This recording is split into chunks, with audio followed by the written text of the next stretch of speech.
श्री गणेशाय नमः.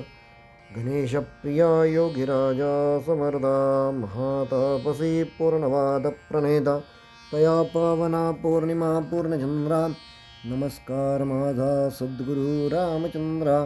शांताकारं भुजगशनं पद्मनाभो सुरेशं विश्वाधारं गगनसदृशं मेघवर्णौ शुभांगं लक्ष्मीकान्तनकमलनयनं योगभृदयनगम्यं वंदे विष्णुं भवघ्नं सर्वलोकैकनाथं. श्री गणेशाय नमः. अधिक मास महात्म्य अध्याय 3. नमन माझे गणेशासी विद्यादेवी सरस्वतीसी आदरणीय गुरुजनासी आणि रामचंद्रांसी छाया करी कृपेची निर्सी माझे अज्ञानाशी मन लागून सुंदनाशी देवे कृपा वरदान रमलो या भवसागरी काढी मजला सत्वरी कोण भविष्य निवारी सुखमजसी लाभेल का तरुणोपाय भक्ती साधन तव चरणी आनंदिले मन आरंभिले कालक्रमण आणि काय तुसी ठावे परिसवा कथा विस्तार त्याचा न व्हावा अवेर नूतन भागाचे सर असे न व्हावे महाराजा. आपण आज अधिक मास महात्म्यातील 3 अध्याय हा बघतोय. मागच्या 2 अध्यायात काय झालं हे याच यूट्यूब चॅनलवरती माझे दोन्ही अध्याय आलेले आहेत. आणि विशेषतः मागच्या 2ऱ्या अध्यायामध्ये गाईला मुखानं गाय अपवित्र का, असं कोणतं कारण घडलं, अशी कोणती प्रतारणा गायकडून झाली की तिला भगवान शिवाच्या शापास तिला बळी पडावं लागलं. आणि आता 3ऱ्या अध्यायामध्ये पुन्हा एकदा वैकुंठात आपण जाऊया. तिथे भगवान श्रीहरी विष्णू हे शेषावरती विराजमान झालेले. माता लक्ष्मी त्यांचं पादसेवन करतात आहे. आणि माता लक्ष्मी आता पुन्हा भगवान विष्णूंना हा प्रश्न आता विचारतात आहे की का म्हणे तुम्ही तर सांगितलं म्हणे की गायीचं मुख अपवित्र आहे, पण गाईला दररोज गोग्रास का घालावा? जर तिचं मुख अपवित्र आहे तर तिला गोग्रास का घालावा? तेव्हा भगवान विष्णू हे मंदहास्य करतात आणि तिला सांगतात की गाईला गोग्रास याकरता घालावा कारण गाईच्या पोटात 33 कोटी देव आहेत. आता कोटी म्हणजे काय? कोटी म्हणजे प्रकार. 11 रुद्र, 12 आदित्य, 8 वसु. आणि अशा प्रकारे हे सर्व होत असताना मग माता त्यांना पुन्हा विचारते की हे देव या गाईच्या गोमातेच्या पोटात कशी विराजमान झाली? आणि मग भगवान विष्णू हे अत्यंत स्मितहास्य करून आता पुढची कथा माता लक्ष्मीला ते सांगतात. आणि ही कथा हे सूतमुनी या ऋषींना नैमिषारण्यात सांगतात.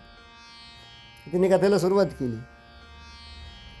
काय कथा सांगतात येते की त्यांनी असं सांगितलं की पौलव्य नावाचे एकदा एक ऋषी होते. आणि या ऋषींनी निबिड अशा अरण्यामध्ये जाऊन खूप तपसाधना त्यांनी केली. अनेक प्रकारच्या सिद्धी त्यामुळे त्यांना प्राप्त झाल्या. आणि या सिद्धी प्राप्त झाल्यामुळे आता देवगणास थोडंसं भय वाटायला लागलं. देव भयभीत झाले.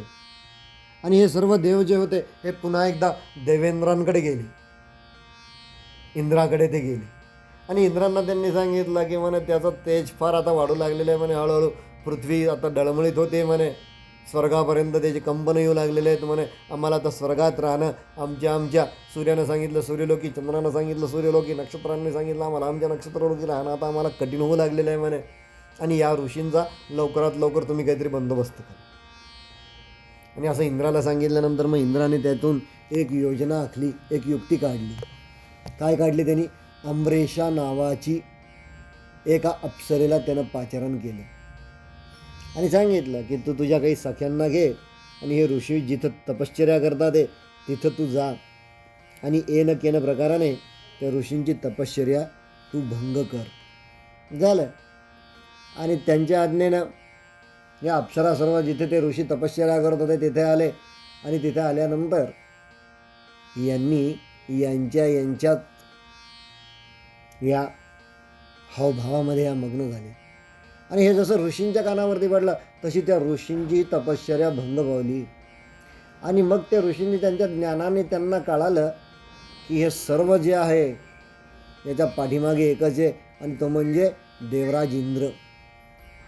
झालं. मग यांना जसं कळालं की या सर्वांच्या पाठीमागे देवराज इंद्र आहे, त्याच वेळेस त्यांनी देवेंद्राला शाप देण्याकरता हातामध्ये उदक घेतलं. आणि जसं देवेंद्रनाथ तसं या पौलव्य ऋषींनी हातामध्ये त्यांना शाप देण्यासाठी उदक घेतलं, तसे मात्र देवेंद्र हे घाबरले. आसन सोडून हे ब्रह्मलोकी गेले. ब्रह्मलोकी गेल्यानंतर हे ब्रह्मदेवाच्या पाठीशी लपले. पण ब्रह्मदेवांनी त्यांना सांगितलं की अरे म्हणे त्याचं तप फार मोहान झालेलं आहे म्हणे, त्याची तपश्चर्या फार वाढलेली म्हणे. एक काम कर म्हणे, आता याला नेमकी थांबवणं माझ्या हातात नाही आहे म्हणे. आणि मग त्याच वेळेस हे ब्रह्मदेव आणि हे मला म्हणजे विष्णू श्रीहरी जसं मातेला सांगतात ते, तेव्हा त्यांनी सांगितलं की हे सर्वजण विष्णूंना शरण आली आणि त्यांना सांगितलं की तू आमचं रक्षण कर. तेव्हा आता यांनी ऋषींनी त्यांच्या समाधी अवस्थेत बघितलं, हातात उदक घेतलेलं होतं आणि विष्णूंना हजर होण्याचं त्यांनी आव्हान दिलं. तेव्हा तो वैकुंठाचा देव तो सुद्धा घाबरा झाला, ते सुद्धा घाबरले. मग यांनी सर्वांनी मिळून भगवान शिवाकडे धाव घेतली. हे सर्वजण कैलासाला गेले.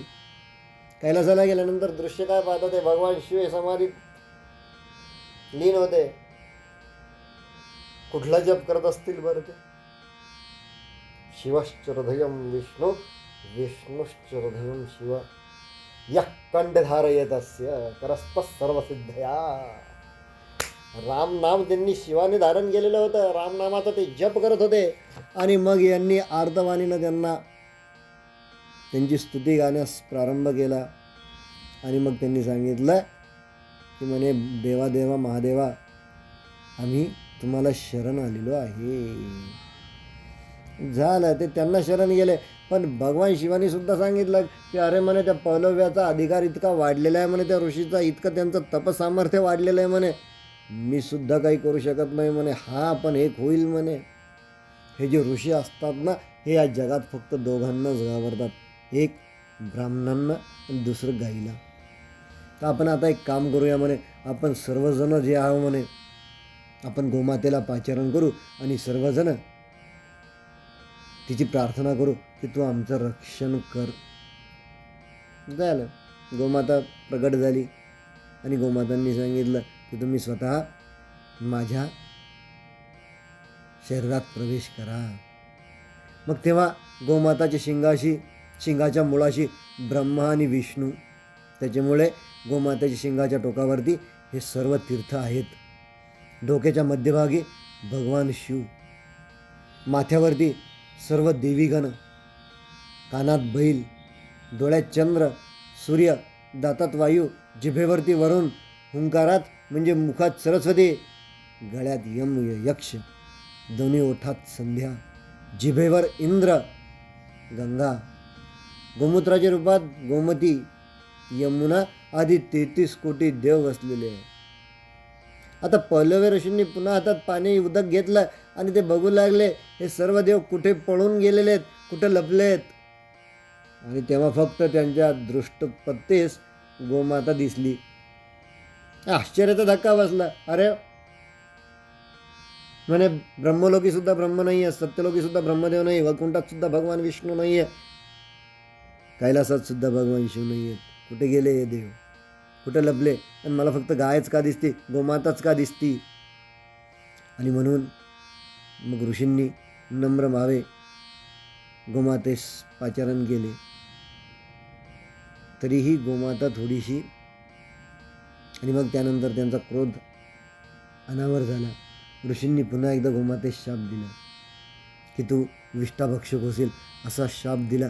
त्यामुळे सुद्धा गोमाता ही विष्टाभक्षक झाली.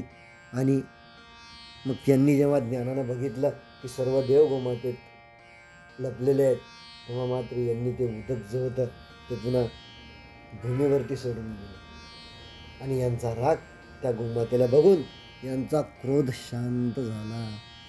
अशा प्रकारचे पौलव्याची इच्छा पूर्ण झाली.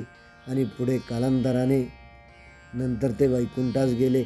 आणि म्हणूनच काय, या मलमासात धेनू दान करतात, म्हणजे गाय दान करतात, गोदान करतात.